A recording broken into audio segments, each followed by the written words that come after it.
Hello, my fellow project managers, PMPs in the making. Today, I'm going to show you a free website where you can get tons of hours of PMP prep. On top of that, I'm going to show you how to get back on the horse with your prep. The website, pmp.pmradio.org. It has over 40 hours of PMP exam prep. It has quizzes, it has videos, it has a plethora of tools that you can use to get back on the wagon. Now, you have to watch the videos to take advantage of those tools, and it's all at the playlist that you'll find at pmp.pmradio.org. I call it 40 Days to PMP Exam Success. If you follow the videos, watching day 1, day 2, day 3, all the way to day 40, this will keep you on the straight and narrow for 40 days, and it's absolutely free. We'll talk about that later. Let's move into the building blocks for your PMP exam, because I know some of you have done training, right? You go to the training, you sit in front of a instructor watching slides and slides, maybe discussing, but when you exit that course, the question is what happens next? A lot of people fall off the wagon. A lot of folks forget that they're even studying for the PMP. So I want to show you a quick way of staying focused. I didn't say a quick way of getting certified. It's a quick way of getting focused. It's this, simply this. I want you to take the PMP exam in bite-sized chunks. Look at it as 35 chunks of information. For the first 14 days, you are going to study the people domain. When I say study the people domain, I mean you should study every task, leaving none unturned, taking one task at a time. Day 1 is going to be task 1 under people. Same for day 2, 3, 4, 5, 6, all the way till you get to day 14. If you stay on top of it, my friends, doing this consistently, day after day, not being like a speed demon, but just following the process. By the time you get to day 14, you would have a solid idea of what is necessary to pass the people domain on the PMP exam. Again, the website that I told you about earlier is going to help you, pmp.pmradio.org. Now, what exactly is in the people domain? Let's take a look at the people domain and put it under the microscope. The people domain has a number of tasks that I have broken down in a different way than what you're used to. Typically, you would start with task 1, manage conflict. Then task 2, lead a team, and so on. But in this presentation, to add more value to you, I want you to think about the progression of the people domain in a realistic way. Now, the very first thing that happens in the sequence of things is you build a team. You define the ground rules with the team. You build a team charter. You lead the team as a servant leader, or the team leads itself. Remember, in the world of Agile, it's different from the world of predictive. So you need to be thinking both Agile and predictive to give a hybrid blend, because the exam is heavily hybrid. So you need to be as formidable in Agile as you are in predictive. You also talk about building a shared understanding as you're leading the team, everyone on the same page, understanding the project, understanding the problems, and you want to ensure that people are adequately trained. You want to mentor relevant stakeholders. It just makes sense to do these things, right?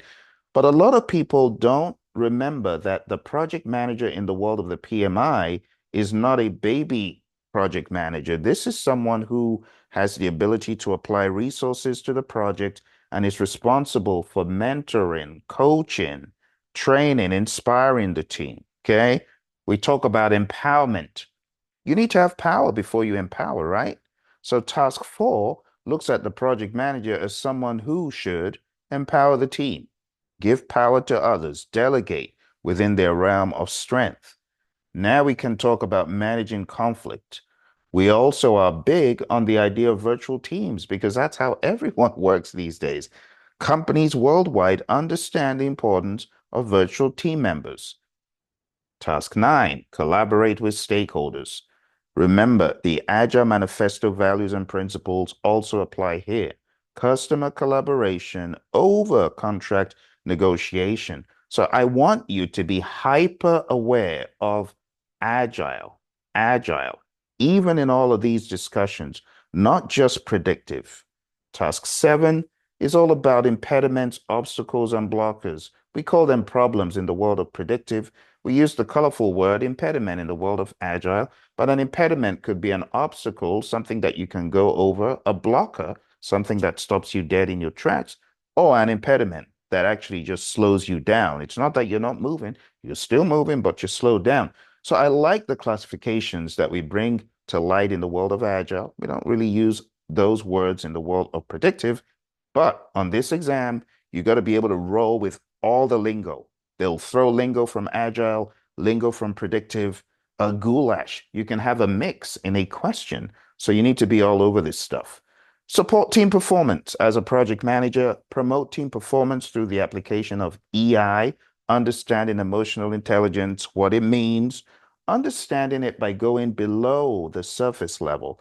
And I would say go to Wikipedia and take a read for the Myers-Briggs personality type-in section there. And lastly, we have negotiation, negotiate project agreements. But you got to remember customer collaboration over contract negotiation. And that pretty much is the people domain. Now, as you study for the exam, like I said, using pmp.pmradio.org as a compass, you'll go through the days. I have a day for every domain. So the people domain, I have day 1 to 14. The process domain is where we move into day 15. The process domain has got 17 tasks. So the process domain starts off on day 15 and all the way to day 32, right? If you follow the videos, you'll get to day 32. And then you would have covered everything in the process domain. So on day 32, I have a recap of the process domain.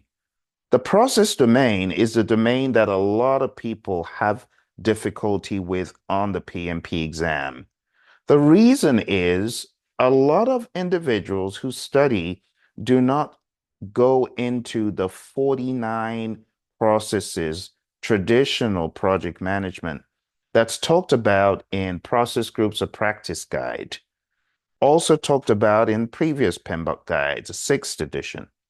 So today, I want to sensitize you and remind you that, again, you got to be thinking agile in the process domain, and you also have got to be thinking predictive as well. You got to be all over the Agile Manifesto, the technical pieces of Agile, such as getting into frameworks, and getting into things such as, Scrum and Kanban and knowing the inner workings of them, why you do what you do within those frameworks. You also need to understand the concept of delivery in Agile, how it's different, right? We deliver in increments in the world of Agile. In predictive, we deliver one time. But the PMI doesn't want you to be a one-trick pony in the world of predictive or just the world of Agile. They are going to combine it into a hybrid goulash on your exam. So you got to be ready to roll either way. Okay. I have broken down this PMP exam content outline in the process domain differently for the sake of this illustration, just to ensure you follow the flow. So what's the first thing you do from a process perspective? It's not to begin executing, right? Because task 1, it draws you into executing with urgency. It says execute projects with the urgency required to deliver business value. And honestly, that's not how it works in the real world. You don't begin executing, you start off determining which methodology, which framework. Is this going to be a completely agile? Is it going to be completely predictive? Or is it going to be a hybrid? So you start off with that idea coming in. You want to understand the methods, the practices based on the project description. Okay. This is even beyond bidding. This is assuming you've won the bid and now you're asking, how do we execute this? Or maybe you're in the organization and a project is put on your desk. You got to understand that this is an agile thing. This is a predictive thing. This is a hybrid thing. Okay. Now, the PMI leans very heavily towards hybrid. And for that question, on task 13, don't be surprised if it combines agile definitions, agile lingo, and predictive lingo. Okay. Task 14 is all about establishing a governance structure. What is governance?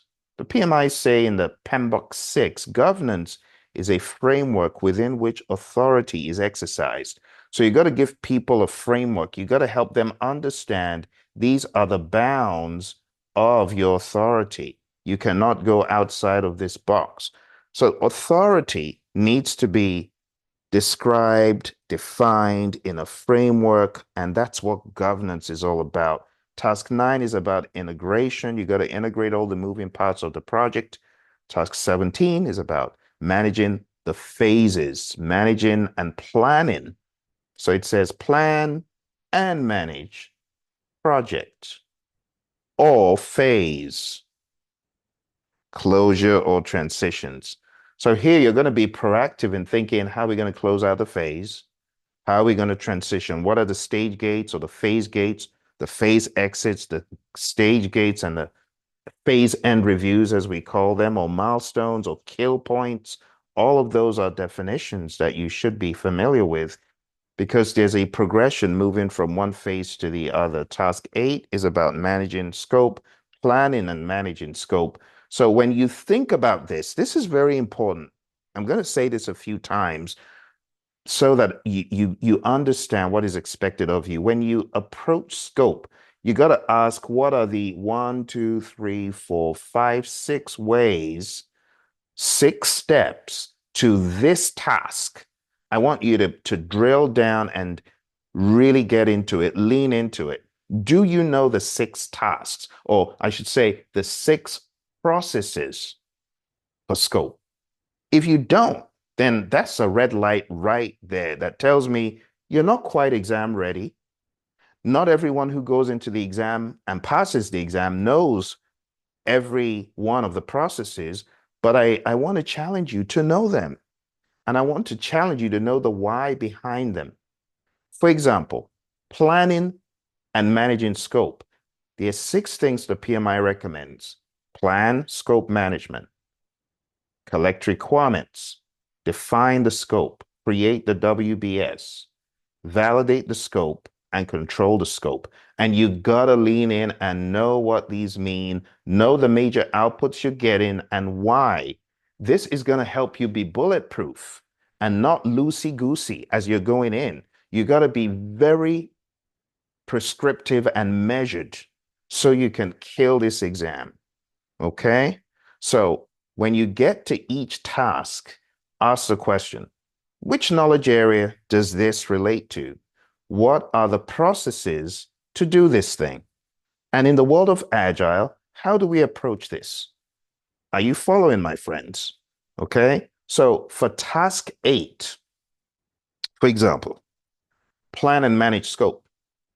You got to take that same model and you got to apply it to the next one. So you're going to ask, how do I do this in the world of Agile? What are the steps to do this discreetly, specifically, intentionally in the world of predictive? Take task 6 again, plan and manage schedule. How do you do this in the world of Agile? Well, think about a framework such as Scrum. It's a time box. So the need for a big old Gantt chart and a long schedule is taken away because we're breaking it down into bite-sized chunks. Now, at the end of the entire episode, you may realize that you did even more scheduling work because you're scheduling in iterations. You're doing sprint planning. You're having a daily scrum. You're moving stuff around within the sprint. So that is how you cope with it in the world of Agile. But in the world of predictive, what are the 6 things that the PMI mentions about managing the schedule? Do you know? What are the 6 things? Let's see how much you've retained. Okay, number 1, plan schedule management. Number 2, define activities. Number 3, sequence activities. Number 4, estimate activity durations. Number 5, develop schedule. Number 6, control schedule. Again, this is just going over the top of the waves. You got to understand each one, how you do it. What are the techniques? What is fast tracking? What is crashing? Why would I rather fast track than crash? What are leads? What are lags? What is slack? What is flow? Stuff you need to know, my friends. Task 5, plan and manage budget and resources. Again, this is talking about 2 areas, talking about budget and talking about the resource. So this is more like the cost area, and this is the resource management area. How do you tackle that in the world of Agile? How do you tackle that? Cost from an Agile perspective? What about resource? Well, you budget, but it's a just-in-time budgeting. You've got a high-level budget, but budgeting for the specific sprints is in a just-in-time way. Resources, we have a stable team in terms of the humans, but in terms of the equipment and the material, how do you deal with that? Again, the team are experts, generalizing specialists. So it's their job to do this stuff, but we approach it in a more fluid and dynamic way. So I'm going to ask you the questions. What are the 4 things we do in cost, and what are the 6 things we do in resource management? So in cost, we plan cost management, we estimate cost, we determine the budget, and we control the cost. In resource management, we plan resource management, we estimate activity resources. I've moved that a bit too much. Estimate activity resources. Then we acquire the resources. Then we develop the team. Then we manage the team. Then we control resources, referring to the physical resources. Task 7, same thing. You're going to ask the question, how do we do quality in the world of Agile? It's fluid. It's all throughout. What about the world of predictive? We have 3 things: plan quality management, manage quality, control quality. What about risk? Well, in the world of Agile, again, we want to do this all throughout. So everything is a risk coping mechanism. Sprint planning, daily scrum, sprint review, the retrospective, even having in the middle the backlog refinement. All of these, the grand scheme is it boils down to risk coping mechanism. In the world of predictive, we plan risk management. We identify risks. We perform a qualitative risk analysis, and then we perform a quantitative risk analysis. Then we plan the risk responses, we implement the risk responses, and then we monitor the risks.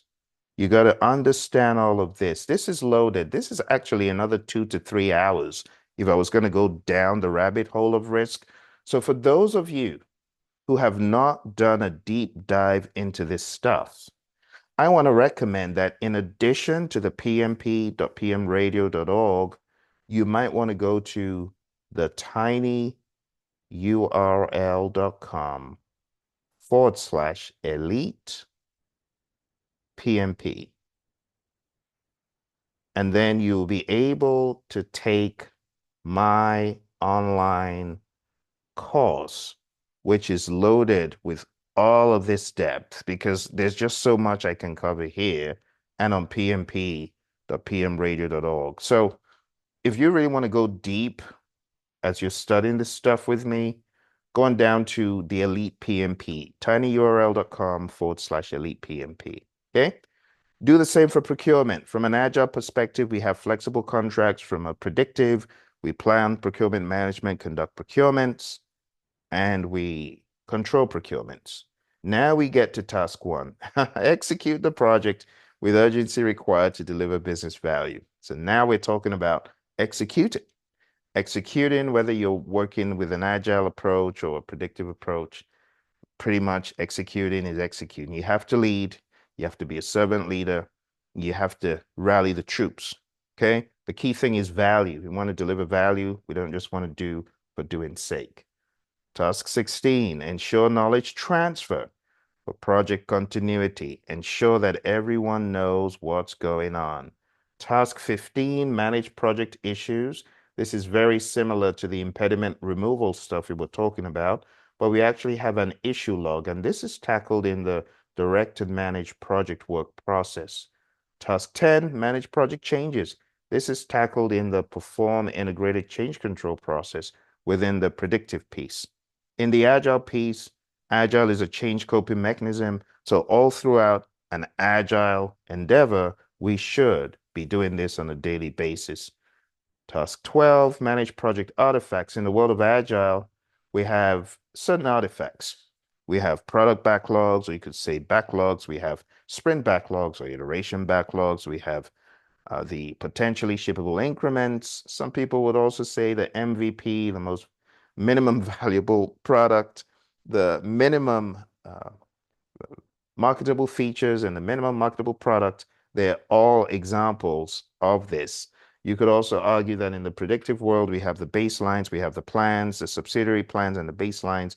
So when we talk about artifacts, it's not limited to just the 3 in Scrum or the very many in the world of predictive.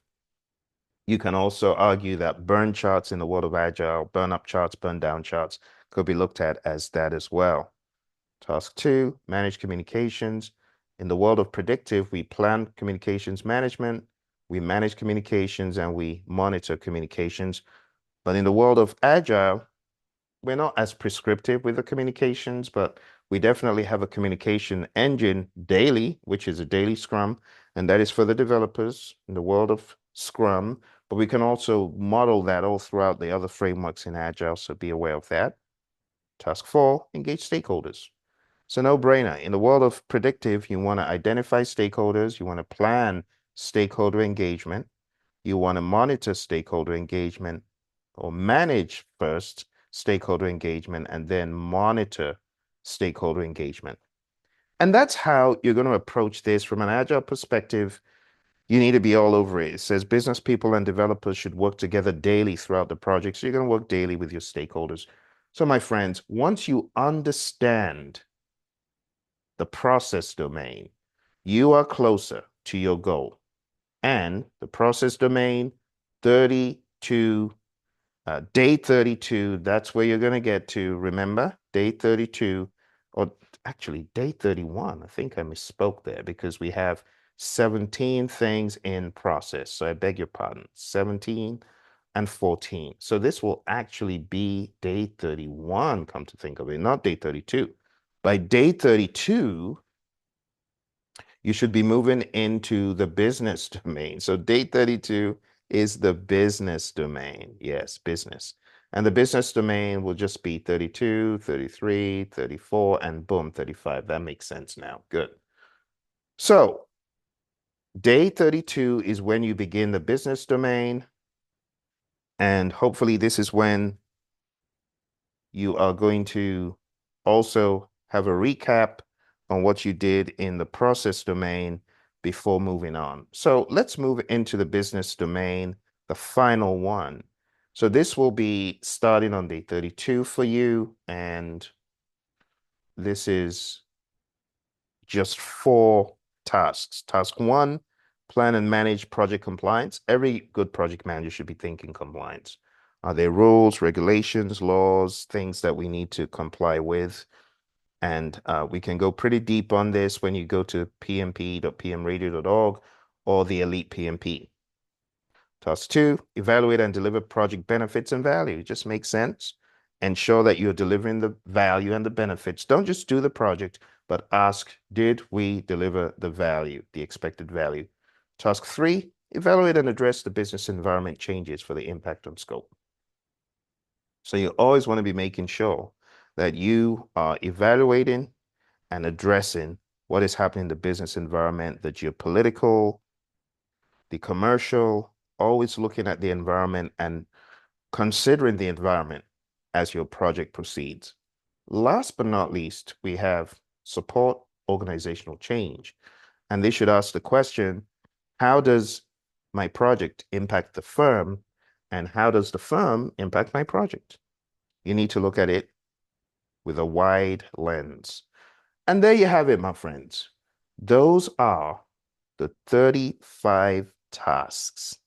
When you study for your exam, what you should do is dive deeper. Just dive deeper into these aspects. Your exam is not going to be anything other than this stuff. So, for those of you who are every week wondering, what am I going to do? How am I going to study? I don't know what the syllabus is. There's too much to study. Look, this is it. And I have made it very, very simple. If you are looking for a text on this, you can just look for the PMP exam immersion book.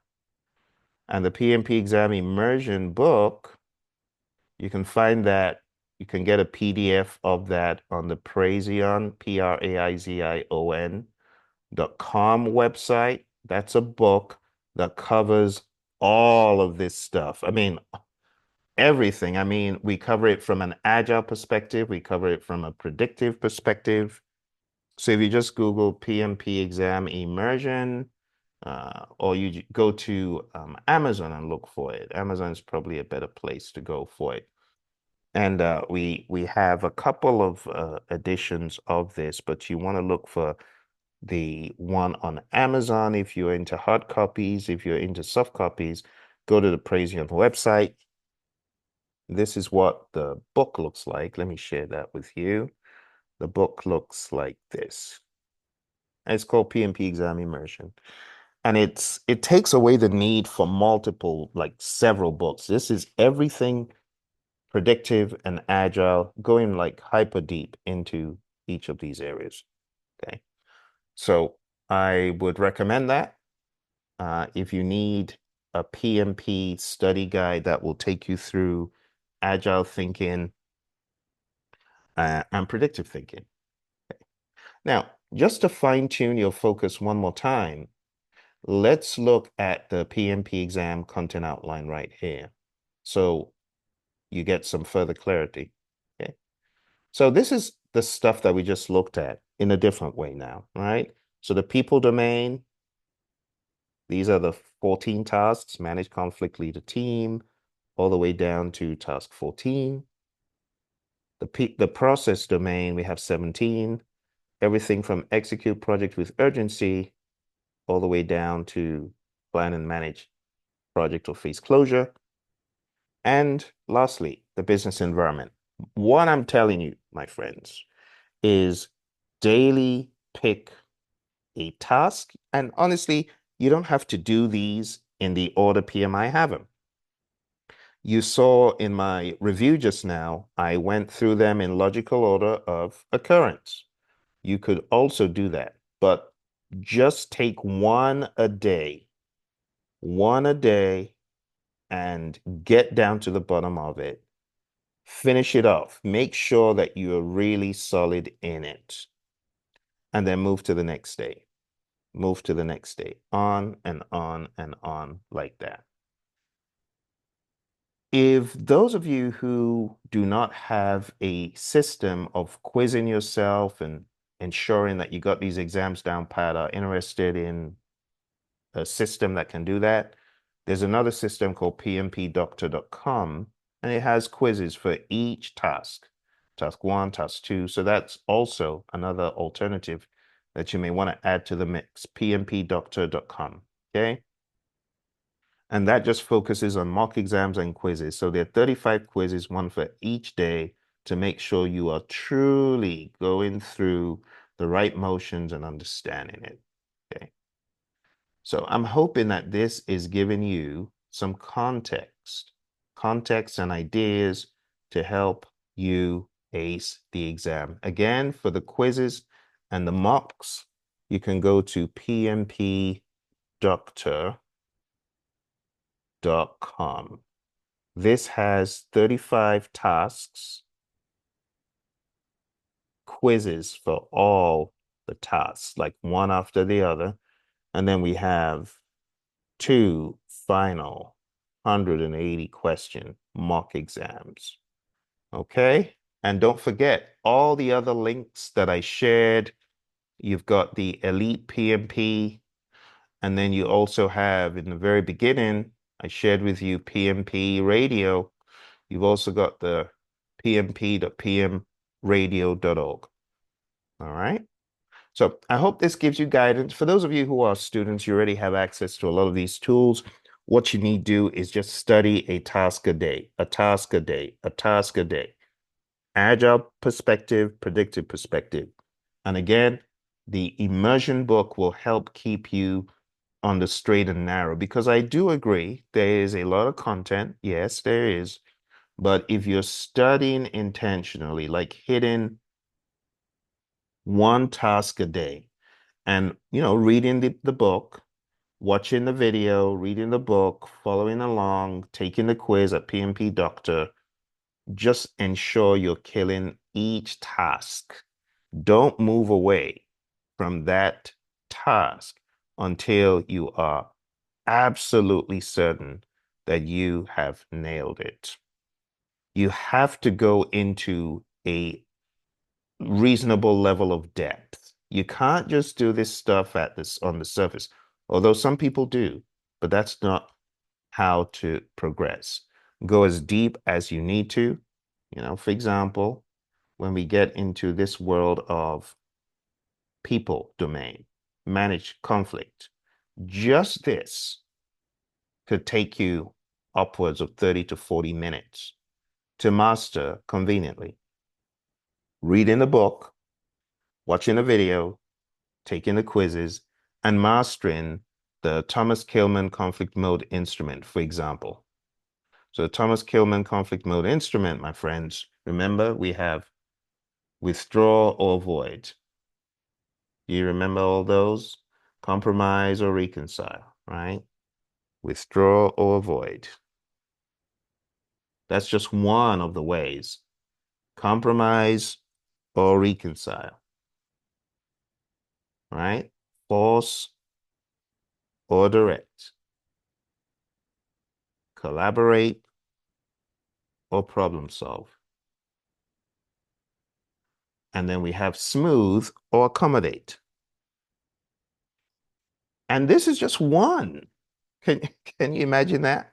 This is just one of the topics. So imagine you were studying for the exam. You shouldn't leave any stone unturned. You really should go as deep as you need to in this material. And like I said, one of the best ways to do it is to take our course, or you can take perhaps some other course, but make sure that you're reading the book. Okay, read the book, take the course, take the quizzes. Okay. All right, my friends, I'm going to get off my soapbox. If you have any questions about anything I have shared today, feel free to put them in the comments below. Okay. I wish you all the best in your journey. I know it can be a very long and arduous journey, but that's why you have channels like the Praizion channel. Okay. If you have not subscribed, please do so right now and make sure you're watching all the videos that are coming out.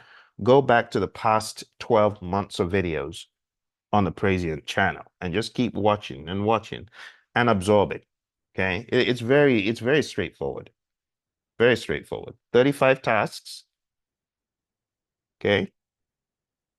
Understand each task from an agile, predictive, and hybrid perspective. Take the quizzes at pmpdoctor.com. Go for the Elite PMP training, tinyurl.com/elite PMP. And to top this up and to aggravate your family members, listen to me round the clock. Everywhere you got podcasts, look for your buddy Phil. You want the PMP exam ones? You find me on there. You want to watch the PMP exam radio show? Listen to that round the clock. I'm always putting stuff out there.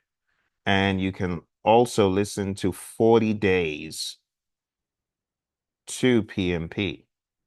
When you do eventually become a PMP, you want to watch the Project Leadership podcast. You can find me on that as well. Project Leadership, and then also on Agile Principle, Raw and Uncut. Agile Principle, Raw and Uncut. This is a good one after your PMP to stay in touch and to keep listening to me, okay? I hope that gave you some context, my friends. I know I unpacked a lot of stuff for you today, but I'm hoping this gives you some things to think about. Come back to the video, hit like, subscribe to the channel and revisit this video again. This video has got the blueprint that many, many people have used to ace the exam, okay? But let's boil it down to these following items. Study the 35 tasks, okay? Make sure you also read in the book. So the PMP Immersion book, Immersion book, okay? And take a screenshot of this final to-do list. You got to mow down the quizzes. You got to take a course if you haven't already. You got to listen to me on Spotify, on Apple, on Amazon, wherever there's podcasts. When you get certified, don't forget, come back, watch more. Keep getting loaded up as you traverse your project management journey. All right. Well, thank you very much, my friends. I wish you all the very best. Appreciate you joining. I'll speak to you soon. Take care and bye for now.